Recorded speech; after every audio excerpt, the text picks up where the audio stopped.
Good afternoon. Thank you very much, Joaquim Alvarenga, for this invitation to the 2020 CONAPA. It is my great pleasure to introduce you to the love of my life, Gregor Nassief.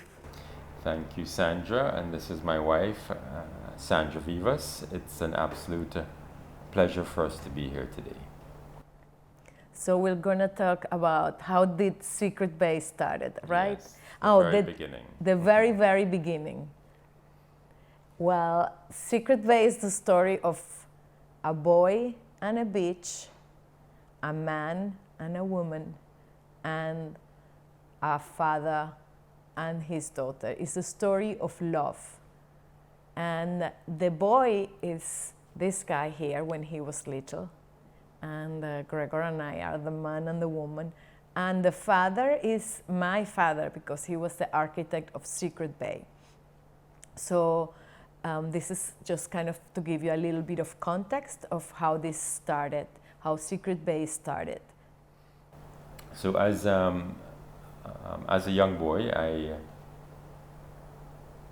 fell in love with the land that Secret Bay is on. I would come and climb the cliffs, and just it took me about 20 years and 7 transactions to acquire the land that Secret Bay is actually built on. So one of the important things to understand is that the project is not one where we acquired land with the intention of building.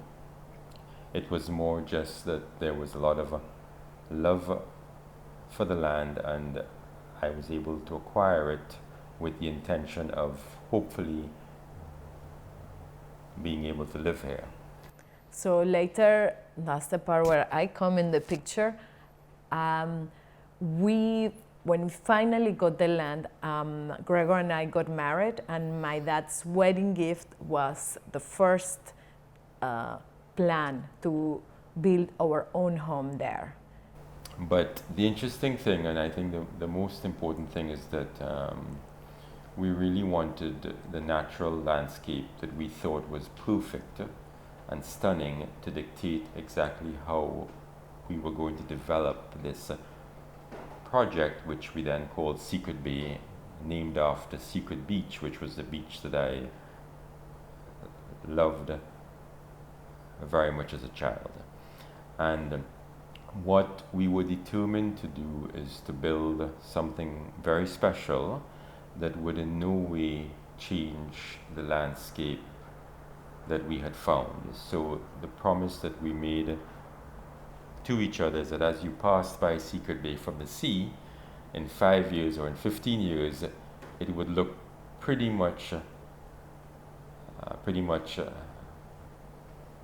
the same as we had found it. Some examples of this is that we always chose to position a building where the impact on trees, on the natural landscape, would be the least. So we actually would not necessarily put a building in the perfect spot from a view perspective or from a business perspective, but more that it was tucked into the landscape and that we would not have to cut trees. We actually had in our contract with the contractors who worked at Secret Bay, there was a penalty of $15,000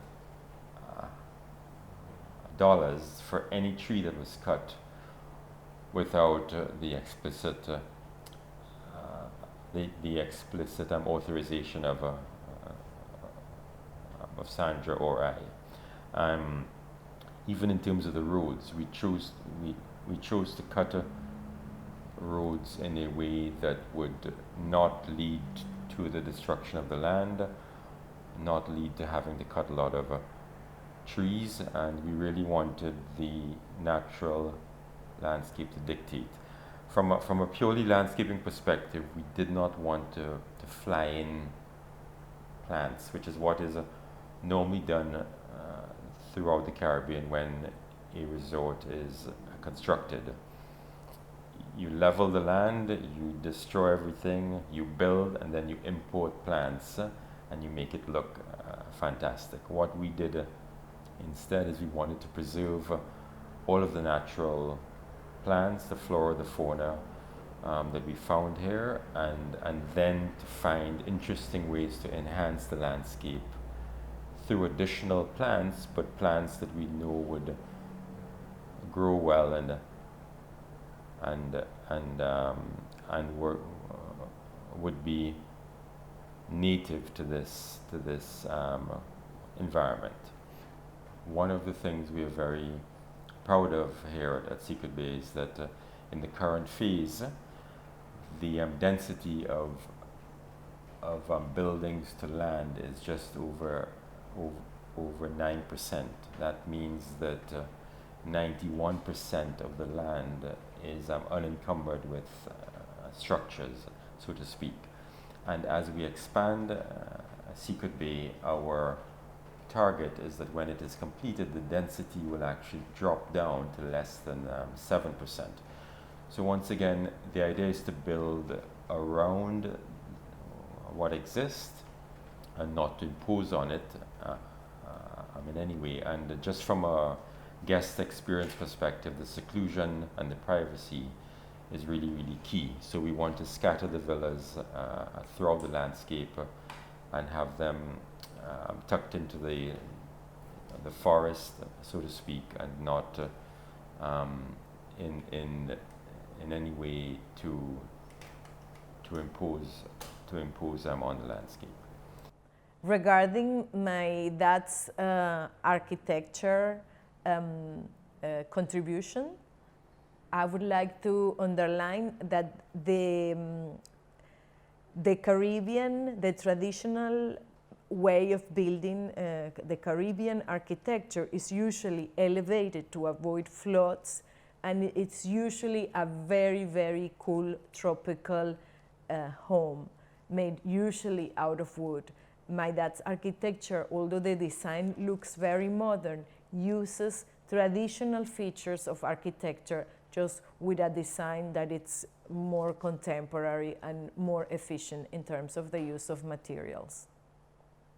When you see the villas, you will see how they're actually architected to allow maximum flow of light and of air, and as Sandra said, they're raised, which also helps with the views and the ventilation, and it gives the feeling of a luxury treehouse that is immersed in the natural environment. And it's precisely Árboles para Vivir, or Tree Houses, the name of that my dad gave to his long life project of these elevated homes that are also tropical. Something else that was very important for us is that before we started any construction work at Secret Bay, we did an environmental impact study assessment, and that really was important in the sense that it documented all of the treasures of Secret Bay, which means the importance of the plants that we have, of the trees. We also have a river flowing through the property, the life that was there. It was able to help us to identify the types of wildlife that existed on the property, and what it did is with a view to develop, it also told us how to develop to protect the wildlife, to protect the trees, to protect the river, to protect the ocean, and it really, I think, set the right path for us to develop Secret Bay. And just as one example, our geology here is quite challenging. We have differing microclimates, different types of soils. We have a lot of cliffs. And one of the things that came out of the study was that we need to focus on how to stabilize the cliffs. And so we planted thousands and thousands of vetiver plants which have very deep root systems, which helped us to preserve and stabilize the cliffs. And many of the natural plants we found on the property, which also helped to sustain the soil. We were able to propagate those and to use those further. We also did silt fences to prevent the dust and the sediment from going into the ocean. So you know, it was a real it was a real education in terms of how to develop with absolute respect for the natural landscape, and more than that, how to preserve it. In order to show you exactly how we have done this, you know, we could not have done this alone. We tried to hire people that we thought had share the same values that we do and the same passion for the landscape and for nature. So we hire amazing people from several corners of the world who would be actually telling us this afternoon exactly how we did it and how we continue to take care of the landscape and let the landscape dictate the development of Secret Bay.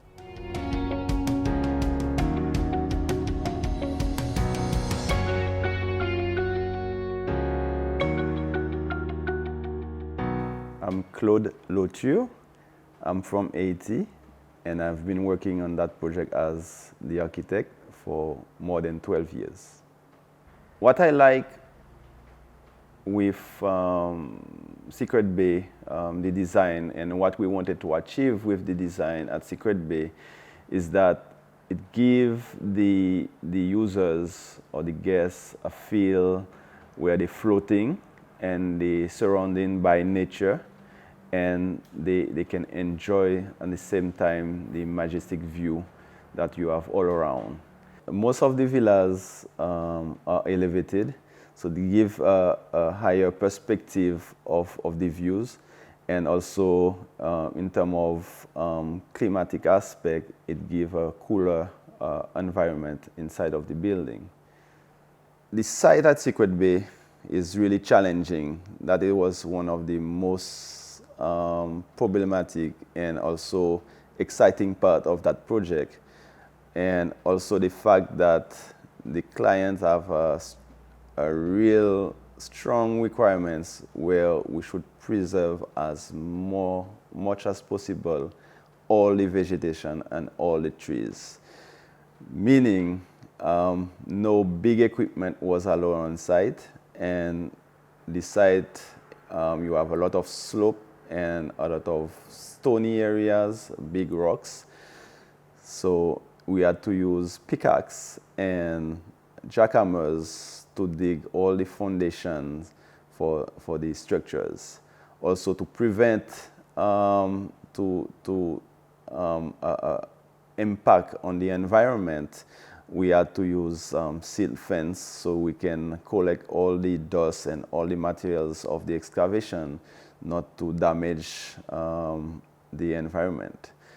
It was the cost of construction was a little bit higher, but the end product was worth it, and that I involved working here because of that preservation aspect of Secret Bay. When I was approached to be part of that project,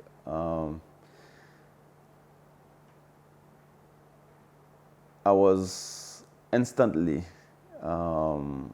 excited because it was fitting with my vision of architecture and my vision of development, which is the preservation of the environment and work with the environment.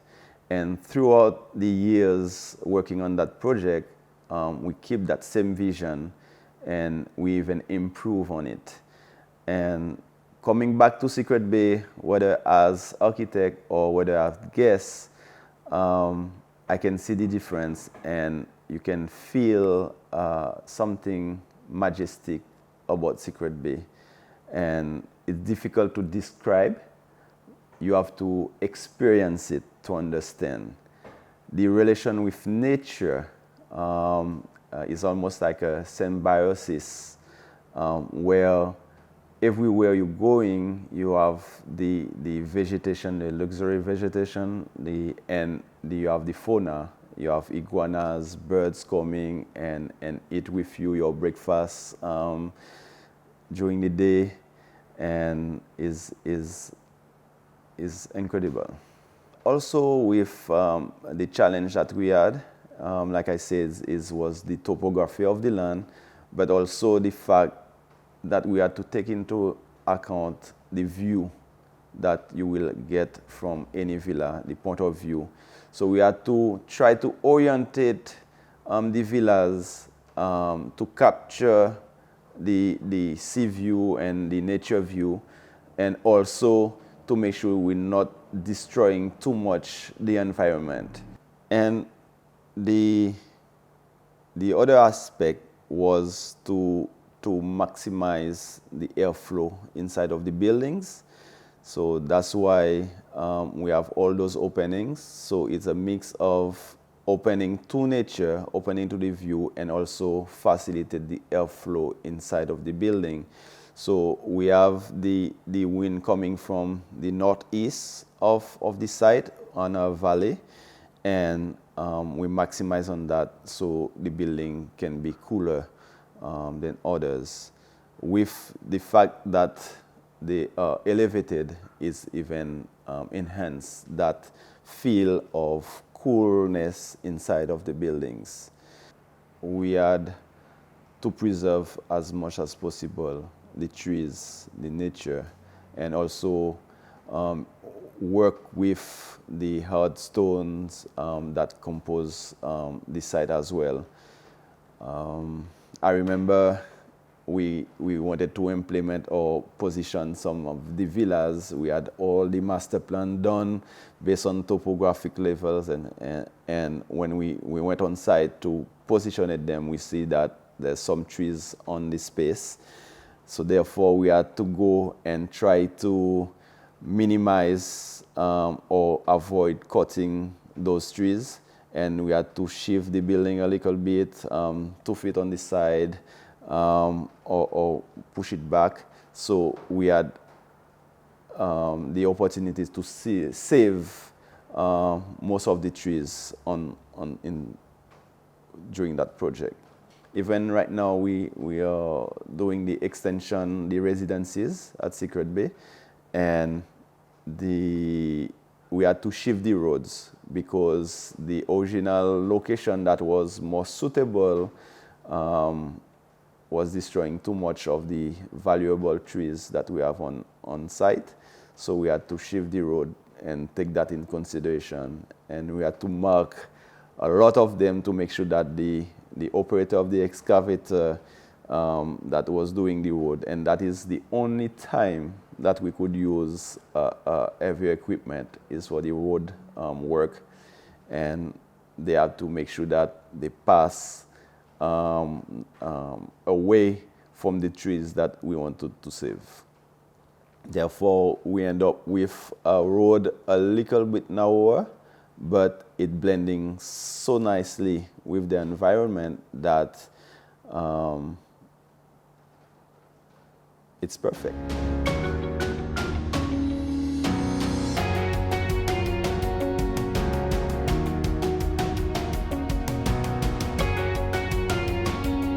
My name is Michael Gill. I am the project manager for Secret Bay Residences.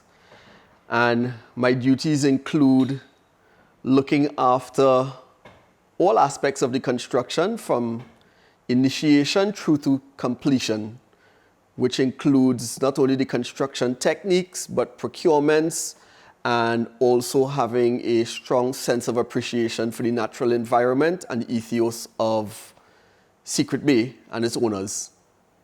When I first got here when I took up my position in July of 2019, much of Secret Bay looked like the virgin mountainside that you see here. It was recovering from Hurricane Maria.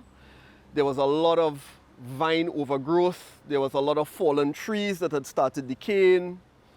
And I didn't have the opportunity to see Gregor and Sandra's plan. Everything was just on a piece of paper at that point in time. So the first task was to actually come through very carefully with a team of guys, right, local guys, familiar with the environment, and start slashing all the overgrowth, the undergrowth, and so on to make our way through. From there, we started plotting out the lots, and most importantly, there's certain, how to put it, important species, for instance, like bay leaf as one, we made sure that those were not damaged. So the first thing that we did was establish a nursery. And we took the saplings, any young saplings, anything that can be saved, and we put that in a nursery to start maturing so that when we reach this stage of the project, we can plant it back where they came from. We've used the riverside to actually put a lot of vetiver and a lot of the other natural species around. And it also helps for soil retention. And this is just one area where we have bamboo, vetiver, buckweed, and some aloes and other local species. We also have some up on the hillside, and these will be used quite extensively to repropagate the lots. This was an area that was observed to have the water eroded the banks and so on. So what we did again, we just take the natural vegetation and put it in to try and retain the soil. You'll notice we don't have a lot of retaining walls, it's all natural. So far we have no imported soil. The soil all comes from the site, is sifted to get out the debris. Any vegetation that unfortunately have to be removed, especially after the hurricane cleanup, we burn it and use the ash back into the landscape as fertilizer. So we're at another area of the property called Clifftop. We're on the upper side of Hillside Villas. And I brought you here because this was one of the shocks when I got here, and it's how aggressive the land is. You really get a sense of the dense vegetation and the challenges of having to construct in such an area. So this gives you a bit of a bird's eye view of what you're working on. Of course, one of the big things is that we try to preserve all the trees. That was an absolute mandate. The foundations of the buildings are designed such that they're not very disruptive to the environment. They are light structures. And as you can see, we're working on slopes of 30 degrees plus in some cases, which results in the front of the building being as high as 3 stories off the natural ground, whereas the back of the building is 1 story off the natural ground. So.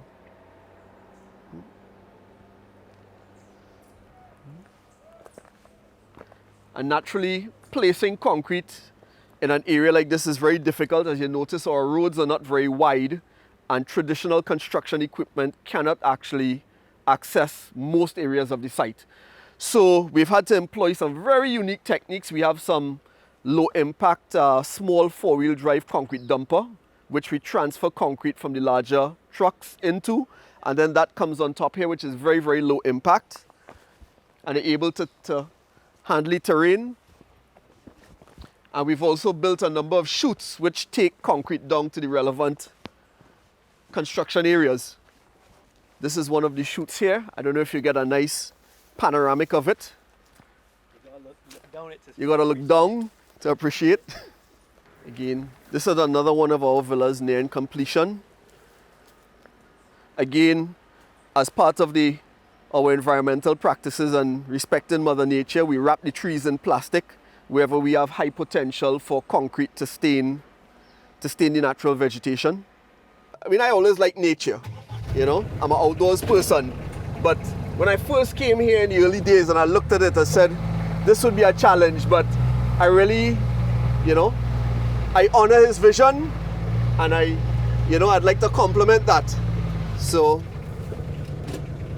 as a result, we don't cut any trees without Gregor's permission. You know, we consult. So, right. And we also have a good team of guys that completely respect the environment as well. You know, they've bought into the whole vision, so you know, it makes it a little easier. It gives you actually a very, very good perspective of the relation of the mature trees in relation to the final villa. We are right up against the foundation. Again, the foundations are isolated pad footings, so they will not be affected by the growth of the trees. They are mature trees.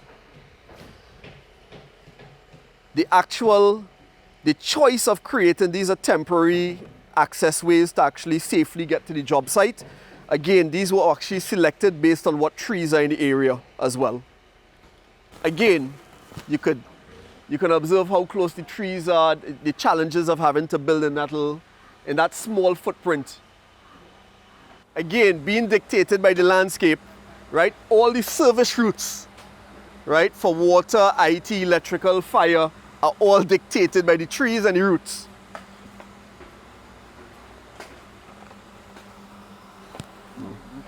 Yeah, we choose paths that are as least disruptive as possible.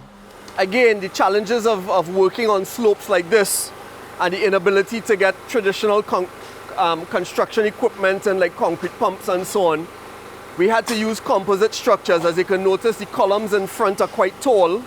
So what we did is we did the lower part of the column in concrete, to which we can safely pour concrete and maintain the quality control requirements. And then on top of that, we went to a structural steel frame. And on top of that, we go to the green heart timber. Again, all installed by hand. No lifting equipment, no motorized equipment. And on one particular occasion, I mean, it was the first one, it was a learning curve. And that steel beam took a whole day to come from the road up to the top. I had made up my mind. The guys were tired, but they were determined, and I made up my mind they were not going to try and lift it in place. So I made them do a chain block from there and put a plywood floor and skate it up the hill. As I mentioned earlier, we have a couple of villas that are nearing completion, and this is where Kevin's babies start to meld with mine.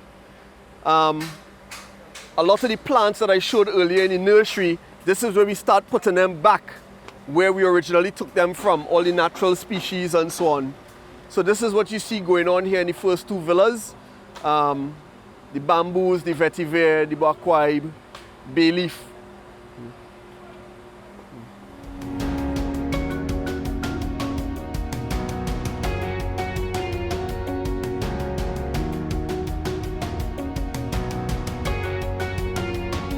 My name is Kevin Talma. I'm a landscape architect, and I've been working on Secret Bay for a couple of years.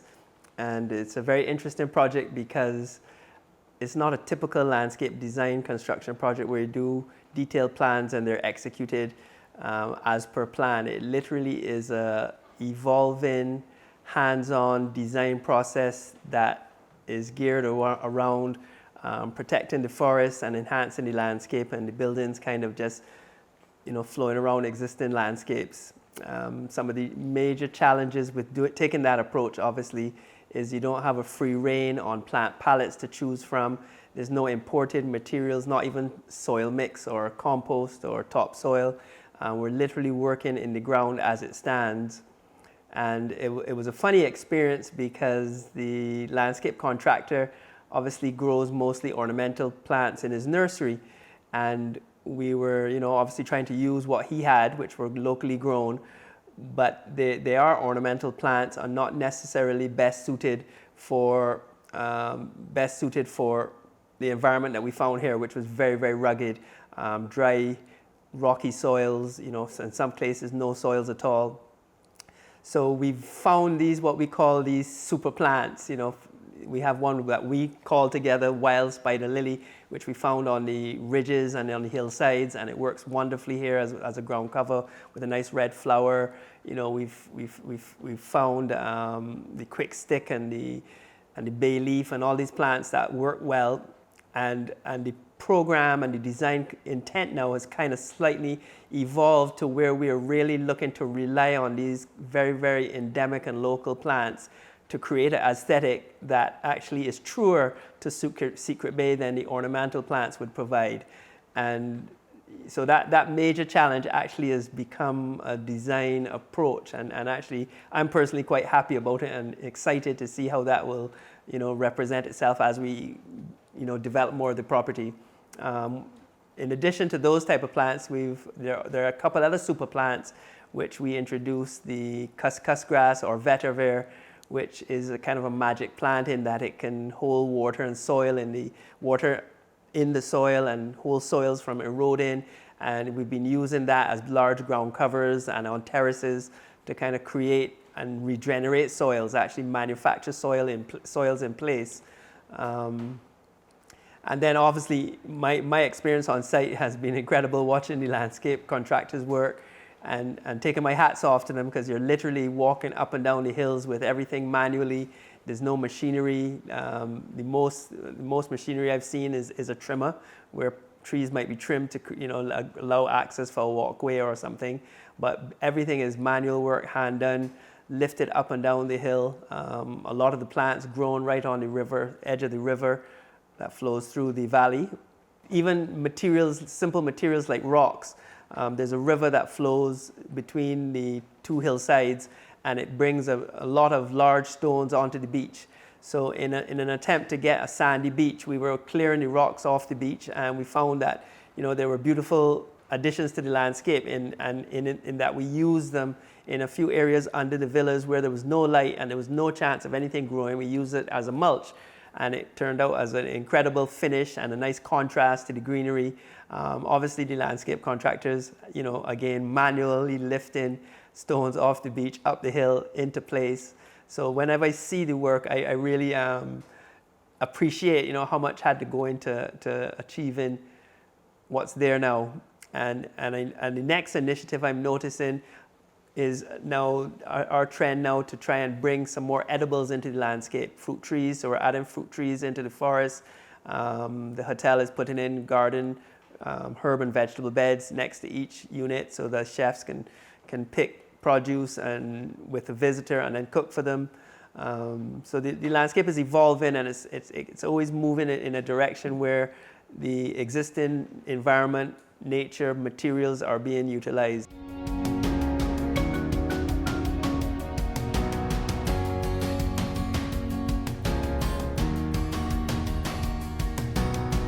Hi everyone, my name is Dinesh Kisun, the General Manager of Secret Bay. I've been here in Dominica for about 2 years, and I'm here to share with you the stories of my clients and my guests, what they say about the natural landscape at Secret Bay. Wow is always a word that I hear at first the moment we step into Secret Bay, and I hear it from time to time, and and what amazes them is all about the natural landscape. Not many would have vision, but it's possible to develop such a spectacular and sustainable resort product, creatively nestled within the rainforest of Dominica, making it stand out with its unique character to be one of the best in the Caribbean, if not one of the best in the world. Kudos to Gregor Nassief, the proprietor and the developer of Secret Bay, for his vision. Luxury and comfort is expected for high-end properties, but what sets us apart is our 6-star experiences that breathe the touch of authenticity, wellness, well-being, complemented by the flora and fauna of the property. And the fresh air, the iguanas, the birds, and of course our green practices. Our innovative dining experiences focuses a lot on wholesome dining and clean eating, farm to table, sea to table, complemented by our no menu concept at our restaurant Zing Zing, where everything is super fresh and local. From foraging for superfoods, for green leafy superfoods with a chef before your private cooking class in your villa, to picking up fresh herbs, bay leaves, lemongrass, like kale, fresh tomatoes from your own villa private backyard garden, organic garden, before your breakfast along with your villa host, which makes a huge difference and shows you how committed we are to our natural landscape. The landscaping around the villas blends into a natural fence that for the guest privacy and intimacy, which gives that feeling of seclusion what people are looking for. This is what the natural landscape at Secret Bay does to you. As much as the natural landscape amazes everyone, including myself at Secret Bay, there are always some challenges that we have to face. But from a change of seasons and to managing the guest experiences, which we excel in doing that. We do that great. It's naturally beautiful here at Secret Bay.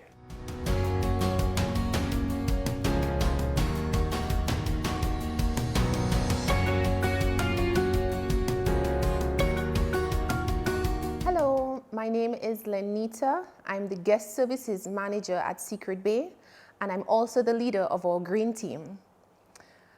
Today I want to talk about Green Globe certification, and Secret Bay achieved Green Globe certification in 2019 and was again recertified in 2020.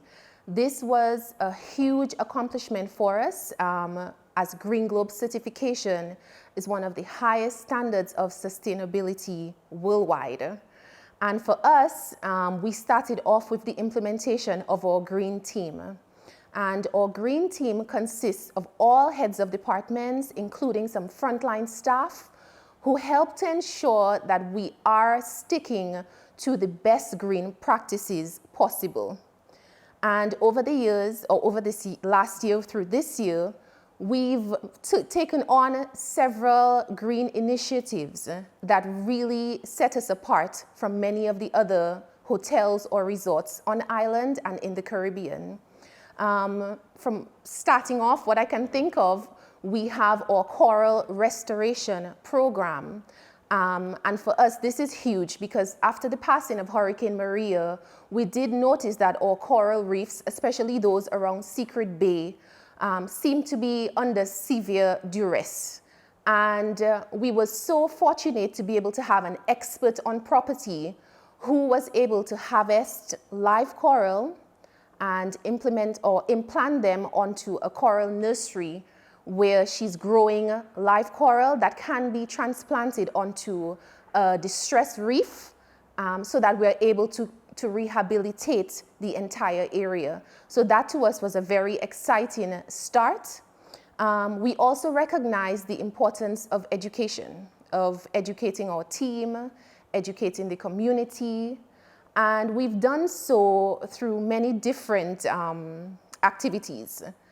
We've started off with community cleanups, and this has had a very positive response in terms of just bringing awareness in terms of our environment, because again, our Green Globe certification or the criteria is based on Secret Bay's relationship with the community, with the environment, as well as our basic plan in terms of managing our waste. So there's so much that goes into it. And we were very pleased to be able to bring the community on board with us as we continue on our journey, on our green journey, because it isn't a destination for us. It's really just about the journey and ensuring that we play our part in ensuring that, you know, Secret Bay, Dominica lives on forever. In terms of our other initiatives, right here on our property, I mean, Secret Bay was designed with sustainability in mind from the very beginning. And achieving Green Globe certification was really the icing on the cake. And for us, being able to create the guest experience around that, being able to provide our guests with a truly luxurious experience while respecting nature was really the forefront of our planning. And this included items such as our guest activities in terms of allowing guests to participate in lionfish hunting or exposing them to lionfish hunting. You know, lionfish is a very invasive species, and being able to capture lionfish and create an amazing meal, we kind of encourage guests to help save the reefs. So that's something that we've done. We've also created packages around volunteerism where guests can actually participate in beach cleanups. They can actually participate in planting of trees. So they feel that they too are making a positive contribution to the environment. And that is just really exciting work for us. In terms, jumping back to educating our team, we want everybody to be able to take this home with them. And in Dominica, we really do focus on preserving. We use what we have. We ensure that we leave enough for tomorrow. And for us, just re-establishing some of the foundations has been very interesting. It's been challenging as well, because you do have persons asking, you know, as part of our composting program, what do I put in the compost bin? What goes where? And being able to direct individuals has been really, really fulfilling for us as a team, our green team. We focus so much on ensuring that we support our country, because Dominica did put a ban on single-use plastic. And we at Secret Bay, we were thinking, how do we continue to reinforce some of the basics that our government is laying out? And we have gone ahead and implemented an under-sink Cooligan filtration system. And we've provided our guests with borosilicate bottles. So that way, there's no need to use or purchase plastic water bottles or anything like that. Our guests have the ability to get fresh, clean water right from their villas, and they can use those borosilicate bottles to go anywhere on the island. So that has been a major contribution and certainly has impacted our waste management. When I think about our waste management policies, again, it's not the easiest or the simplest thing in the world, but by making small changes here and there, we're able to reduce the quantities that we send to the landfill. And that is a big deal for us. So we use reusable containers for shampoos, for our lotions. We make sure to be able to use those. We also participate in recycling where possible. So we are sure to create some separation in our bins, in our waste disposals.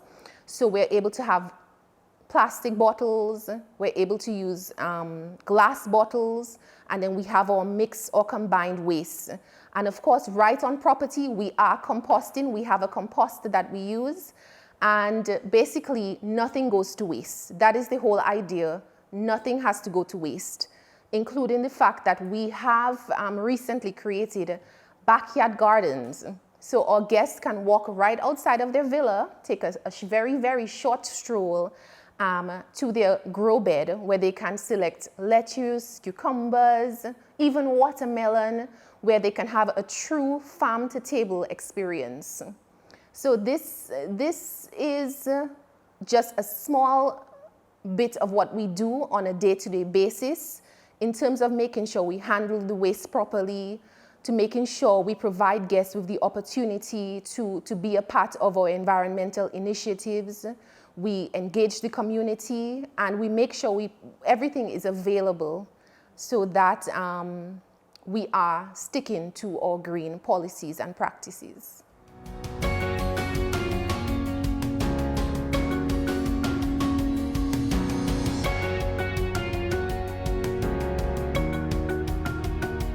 Finally, as part of Secret Bay's future plans, we are actually selling our villas. So we will have villas that we at Secret Bay own. We will have villas that are owned by persons who wish to come and spend time here. And one of the cool things, I think, is that we have come up with a set of sustainability covenants where we as manager and we as the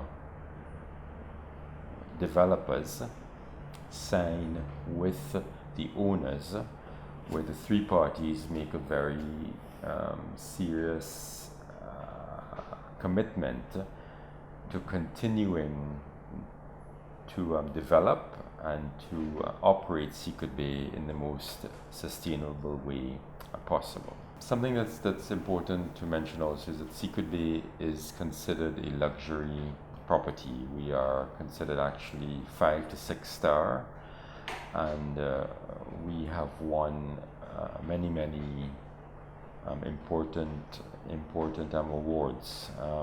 But it's what's really important to us is how we define luxury.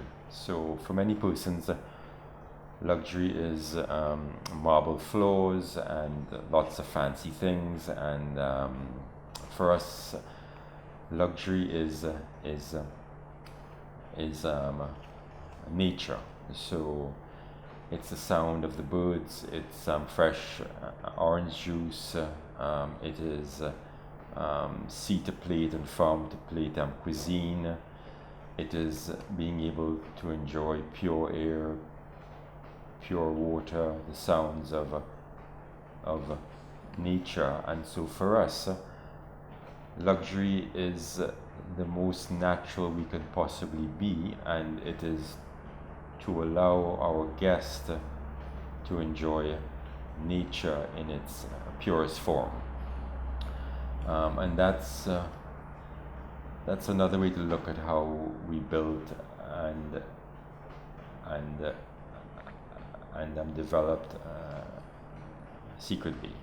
Yeah, we say at Secret Bay that our reason for being is to allow our guests to reconnect to nature, to reconnect to themselves, and to reconnect to the ones they love. And it's all about trying to create that environment, and it's very much focused on creating a naturally integrated space with nature to allow that to happen. Thank you so much for your time, and I hope that perhaps you can come to Secret Bay to enjoy and see for yourself all this that we talk about. Thank you very much as well. We look forward to having you here sometime, and we look forward to your questions as well. Thank you.